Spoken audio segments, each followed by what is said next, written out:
আজ আবার রান্নাবান্নার সাথে সাথে তোমাদের একটা ছোট্ট গল্প বলি। একজন কাপল গেছে চিড়িয়াখানায় ঘুরতে। দেখতে দেখতে বাদরের যে খাঁচা তার সামনে গিয়ে বউটি বলছে স্বামীকে, দেখো তাদের কত ভালোবাসা, কারণ বাদর আর বাদরি দুজন গলা জড়িয়ে ধরে বসে আছে। বলছে, ও তাই, চলো তোমাকে আরেকটা জিনিস দেখাই। দিয়ে সিংহের কাছে নিয়ে গিয়ে বলছে, সিংহের যে খাঁচা সেখানে দেখছে সিংহ আর সিংহী দুজন দুদিকে মুখ করে বসে আছে। তখন বললো, দেখলে এদের? বলছে, হ্যাঁ, এদের মধ্যে তো একটুও ভালোবাসা নেই। তো বলছে, আচ্ছা তোমাকে একটা ছোট্ট ঢিল দিচ্ছি, তুমি সিংহীর দিকে ছোড়ো।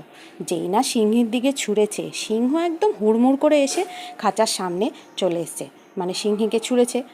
তখন বলছে, দেখেছো, এটাই হচ্ছে আসল ভালোবাসা। সব সময় শো অফটাই যে আসল ভালোবাসা সেটা কিন্তু নয়। হাজব্যান্ড বললেন, তো মরাল অফ দ্য স্টোরি হচ্ছে এটাই, কম্পারিজন করে নিজের পারিবারিক জীবন দুর্বিষহ করতে নেই। রিল লাইফ আর রিয়েল লাইফ পুরো আলাদা। সবসময় শো অফই যে আসল ভালোবাসা তা কিন্তু নয়।